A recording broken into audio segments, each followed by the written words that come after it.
I'm Daisy Richards with Wednesday's edition of the Regional News. We begin with news from Mexico.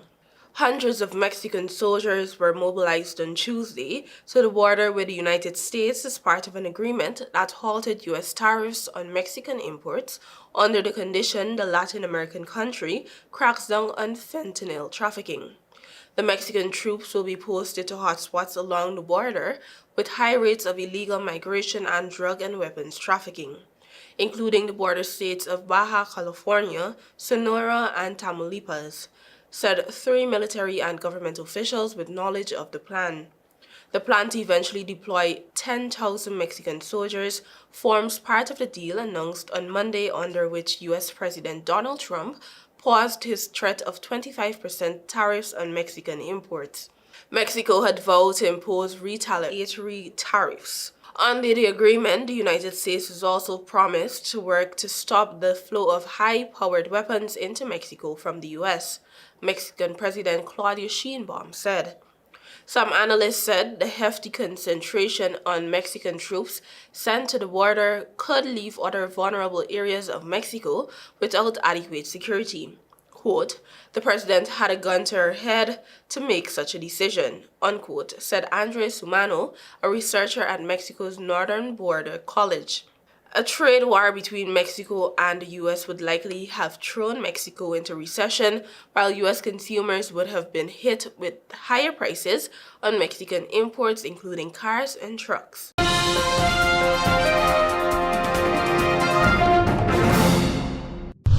While in Dominica, two bodies have been recovered from the wreckage of Cessna 172 aircraft that tragically crashed in the mountains of La Plaine, Dominica, January 26. Minister of National Security Rayburn Blackmore told the press on Monday. There were 4 people involved in the tragic accident. The plane, which had departed Douglas Charles Airport en route to Martinique, went down shortly after takeoff and lost communication around 3:46 p.m. Search and rescue operations located the wreckage the following day on a mountaintop in the village of La Plaine on the island's southeast coast. National Security Minister Rayburn Blackmore emphasized the significant challenges posed by the crash sites in accessibility. French rescue teams from nearby Martinique provided a helicopter and specialized personnel trained for high-risk operations. With their help, recovery efforts were able to locate and retrieve 2 of the 4 bodies from the crash. However, Blackmore acknowledged that the remaining 2 victims were still trapped inside the wreckage, complicating further recovery efforts.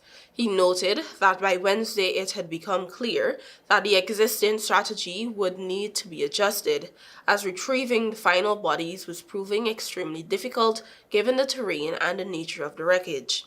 The crash has cast a shadow over the island, and local authorities have expressed their gratitude to the French team for their swift and effective support in the operation. The Dominica Air and Seaports Authority DACIA confirmed the loss of communication with the aircraft shortly after departure, but has not provided further details on the cause of the crash. The French have launched an investigation into what exactly occurred, with the recovery teams focusing on bringing the remaining victims home. The National Security Minister says the victims have not been released to the press in Dominica in an effort to safeguard grieving families.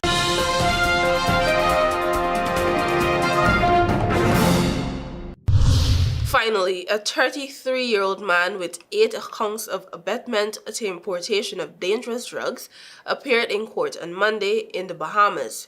Hugh Gray Jr. went before Senior Magistrate Raquel Wims, where he was not required to enter a plea and was remanded to the Barbados Department of Corrections.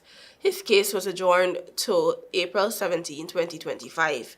The charges are related to a major drug seizure following a plane crash on Acklins Island in December 2024. The aircraft reportedly contained 762 kilograms of cocaine valued at $50,240,000 and 25 pounds of hydroponic marijuana worth $50,000. Thank you for watching. Until next time.